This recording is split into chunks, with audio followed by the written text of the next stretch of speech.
Hi guys, this is Krista Lynn, and I'm really excited this week about doing my second free 15-minute astrological review, response, report, whatever you want to call it. Today, my winner is, and I'm going to give her birthday.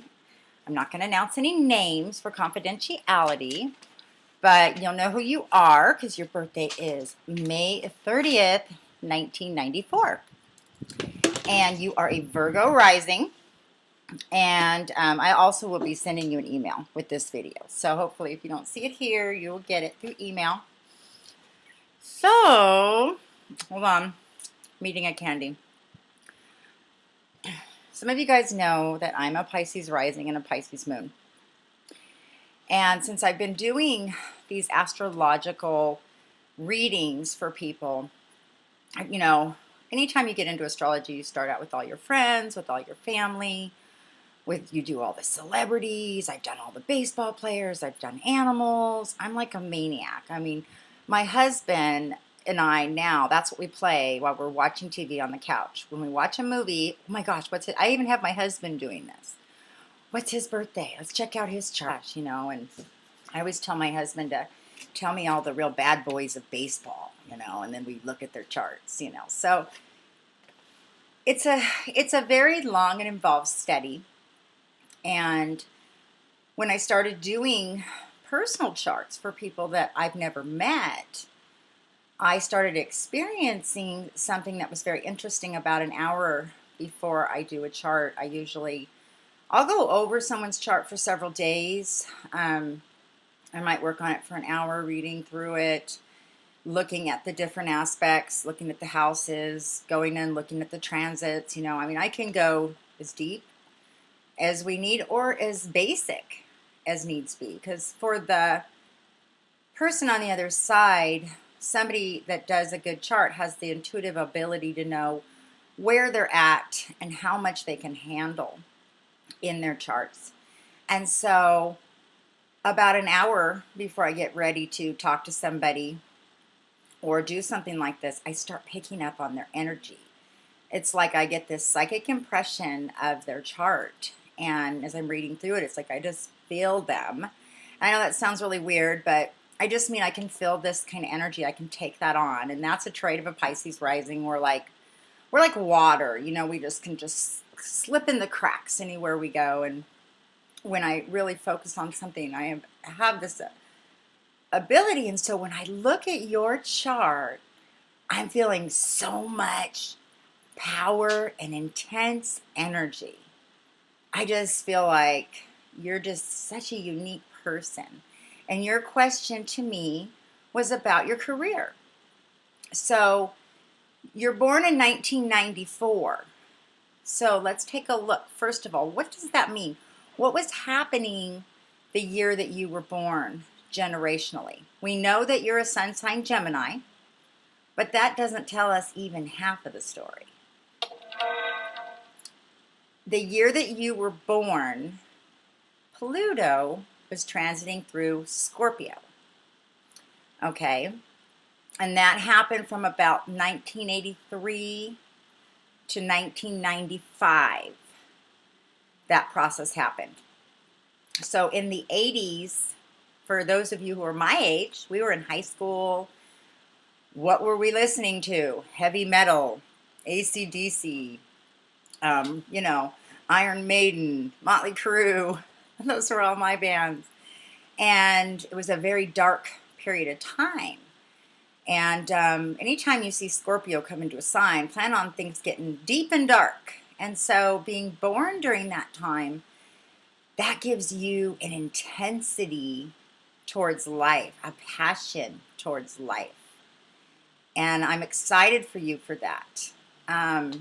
About the time you hit your first Saturn, which is in Pisces, you have not had that yet. You'll be about 29 to 30 years old.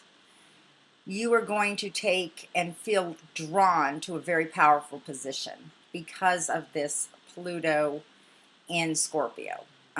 This generation born during this time, as they reach their first Saturn, will really take a place in society, and they're going to come in, and the rules are breaking right now. You can see them everywhere. The old school rules are breaking, and these new generation are coming in with their own rules, and they're taking top positions. I have a son born in 89 who's born in this too, and he's 24 right now, and I'm seeing him, that I'm just seeing that energy. It's so amazing. But, so you have this going for you. Okay? So let's just start with the energy behind you, like a wave leading you into your future. So what is it you want to do? What's your career going to be? What options do you have? Well, first of all, I want to say that I'm not here to tell you what to do. I'm just here to suggest all the different options you have. And in being a young person, note that you may play out many different positions in your life, different careers, different opportunities. One career prepares you for the next one, for the next one, for the next one. I started out working in a little veterinary hospital. Then I went to a dog grooming school. Then I had a 4-fleet dog grooming, mobile grooming business. And then from there, I went into continuing my learning and passion on horse training. And then I did that for 15 years. And now I'm writing about everything I've ever done. Each thing helped me to the next place. Okay, so let's look at this. So first of all, we have a sun sign Gemini. So it's very interesting to me when I look at your chart, because you're light, you want to have fun, you're the communicator, you should be able to talk well, the journalism, you have to know a little bit about everything that's going on, you probably love the tabloids, you want to keep up, and you're a talker, you're a talker, but this is an air sign, and so we have to remember you think from your head. When it comes to your ego and just kind of who you are, you kind of come right off the front to people. Now, you are a Virgo, you do have a Virgo ascendant, and this is your rising sign also, and this is your outer persona. You may even look like a Virgo. So Virgo traits, I don't know, we're very feminine. I think Virgos are feminine, and I see a lot of really blue-eyed Virgos and light-skinned Virgos. Anyway, it's hard to say because we have such a mixture of things, and sometimes other planets will take dominance. They'll be stronger, and they'll come through in our looks.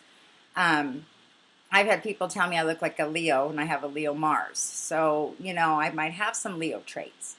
But you have a Virgo rising, so you're very earthy, you're easy to talk to, and you're very helpful, you're nurturing, you could be a nurse, you're always sensitive to everyone around you, you're saving the little animals, when you're driving down the road and there's a little lost dog, you're going to be one of those people to stop, take him in until you find his home. You're a very caring person, but also, very much in your mind, you are quick thinker, and you're a strategist. You are an investigator. Scorpios are not the only investigators. They know how to go a little deeper than we do and darker than we do, but Virgos are amazing analysts, and so you have these traits about you. You may even have some perfectionism.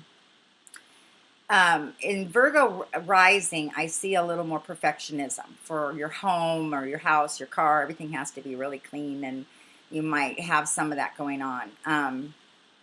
That's not always the case, but sometimes I see it more so in the rising because it's the outer view, the outer perspective.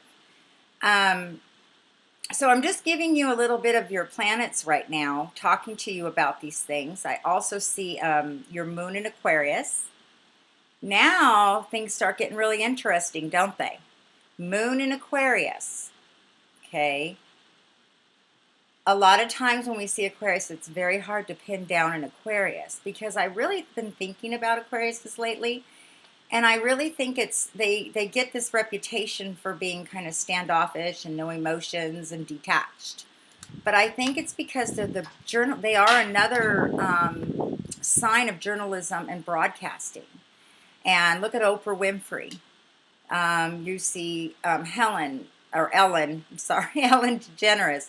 All of those have strong Aquarius is going on. I could go on and on and on of the talk show hosts. In fact, do a talk show host study. You'll see tons of Aquarius. They kind of have to stay detached because they're so interested in so many relationships, but they have to stay on a lighter level, a lighter level. Then we get into the fact that you have your Mercury and Venus in Cancer. So this kind of changes everything now. It's like, wow. I kind of saw you as this kind of, okay, I'm in my head and I'm, keeping my distance and I'm very meticulous. And then underneath all of this, I see this amazing young woman that is very emotional, cares deeply about things, gets insights to things, is very intuitive, very nurturing, very mothering, very caring. And it's like, wow, and sometimes when we start to look at our charts, we see that there's so many pieces to us. And then the thing that I love about all of this craziness is Mars in Taurus. That's a good place for you to have that because now you're going to be slow and steady and right, and you're going to be successful in whatever you do. When I look at your chart, I see a lot of places that suggest money will come your way. Taurus and Mars, if you look through many celebrities, you will see very famous people, Mars and Taurus. Money comes their way because they are very slow and right, and they get things done. They don't miss a piece. They're methodical, and they put this package together. So overall, looking at things, the couple of things I saw, and I really want more time with you. See, these 15 minutes isn't enough. I'm just getting started. But I did want to just bring up a couple things here to you.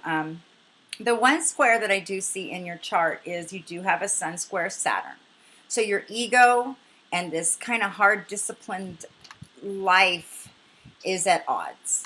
And it's a struggle. And the key here for you going into any career is you so desperately want to be an accomplished, important person you're created to be, especially with this Pluto Scorpio thing going on. Okay, you're created to take a high position.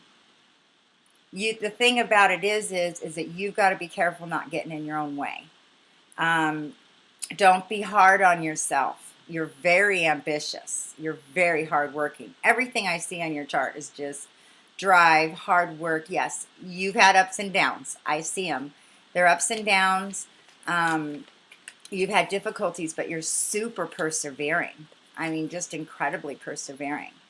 So without knowing anything about you, what your hobbies are, what you'd love to do, what you may be going to school for, I don't know anything about you, other than you're very gifted to do many things. Gemini and Aquarius, you've got communications and broadcasting. All right, you've got the ability with that Virgo rising to be meticulous, to be strategic, to put things in order. But you've got the healing power of this Cancer in Mercury. A lot of times with Mercury Cancers, we see novelists, romance novelists. I do see some indications in your chart that for writing, your Virgo ascendant is a good indicator for a writer, editor, medical fields. I do also see that in your chart. But Mercury and Cancer, a lot of times you see a romance novelist, romance writer. They're very good. They really want to tell that story. They see things in that, in romance. Venus and Cancer too, I see good cook. I see nurturing caretaker. I see nurse. I mean, you really can go any which way. I'd love to hear from you. See what maybe you've been dabbling with. If you're interested in more information, I have a lot more I could share. Wish I had more time. But you can do a whole bunch of stuff. You're set up. You've got the power. Just be sure of yourself and take some time and get counsel along the way. If you're feeling confused or you're feeling a lot of heavy pressures in your life, those difficulties, have some strong people around you, to guide you, I think as young